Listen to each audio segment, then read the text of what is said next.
안녕하세요. 이시춘 행정사입니다. 제목을 사랑이 멀어지려나라는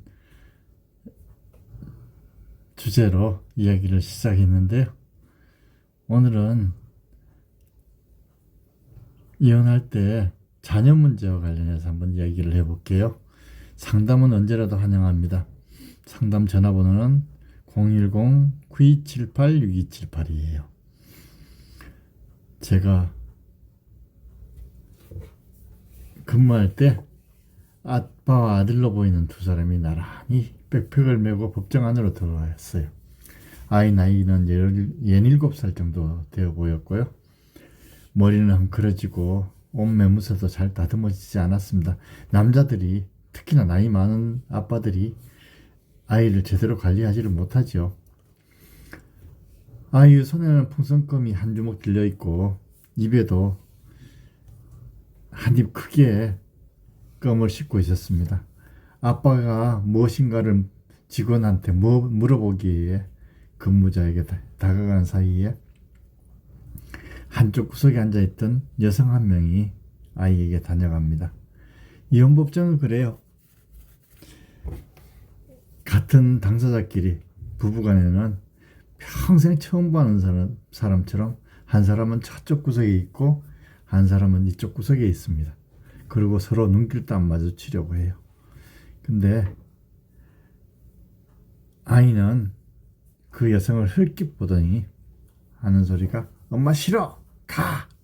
라고 외치고는 갑자기 일어서 복도 쪽으로 뛰어갑니다.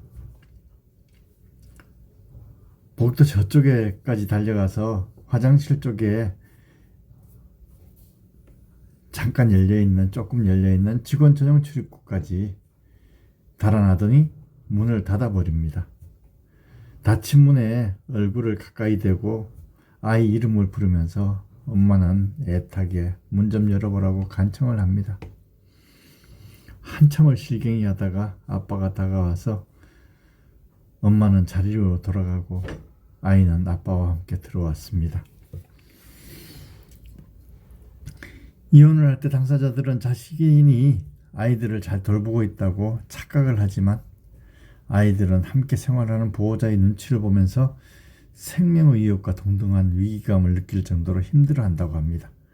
그래서 함께 생활하지 않는 부모와 면접 교섭을 할 때 눈치를 보며 속을 보이지 않고 있다가 약 한 40분이 지나고 나면 그때서야 비로소 자연스럽게 이야기도 하고 엄마 아빠처럼 그렇게 대하기 시작해요. 이혼 후 면접 교섭을 할 때도 마찬가지예요. 함께 생활하지 않는 부모님과 만나면 키즈 카페도 가고 놀이동산에도 가고 재밌게 이렇게 놀고는 하지만 막상 그 부모와 헤어져 집에 돌아갈 때는 집 앞 쓰레기통에다가 그날 받은 선물을 모두 버려버리고 들어가는 경우가 아주 많아요.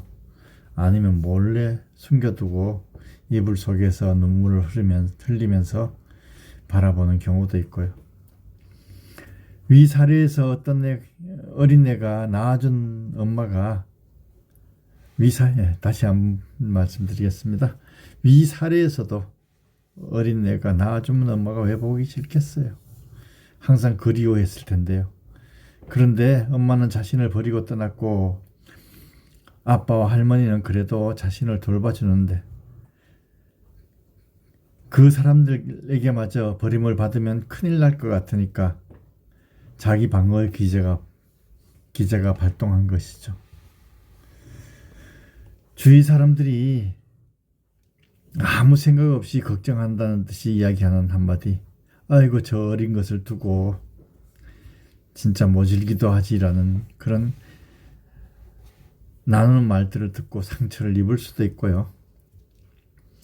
이혼할 때 고려하는 것이 세 가지입니다. 가장 먼저 이혼 의사, 즉 헤어질 것인가 말 것인가 하는 문제이고요. 두 번째는 아이들을 누가 어떻게 양육할 것인가 그러한 문제이고, 마지막으로는 재산을 어떻게 할 것인가 하는 것인데 가장 중요한 것은 자녀 양육 문제일 거예요. 그래서 미성년 자녀가 있으면 그것을 조사하고 결정하는데 시간이 오래 걸려요. 국가마저도 그렇게 신경을 쓰면서 오래 걸리는데 그 결과에 대한 모든 책임은 부모에게 있어요. 그런데 그 책임을 질 부모들은 현재 처해진 순간적인 감정에 빠져서 자녀들에 대한 생각을 미처 깊이 생각해 보지를 못해요. 그래서 다시 한번 권합니다. 반드시 전문가들이 상담도 받아보고 얘가 처해진 상황에 대해서 깊이 대화를 해보고 하는 것이 필요하다고 생각해요. 애들이 커서 대화가 되니까 엄마 또는 아빠와 헤어지는 문제를 알아서 하세요 라고 이야기를 하는 경우도 많이 있지만 속으로는 가슴앓이를 많이 해요. 그러니까 한 번 더 고민하고 두 번 더 고민하고 자녀 양육에 대해서는 아무리 많이 고민해도 넘치지 않습니다. 이상 이시춘 행자영사였습니다.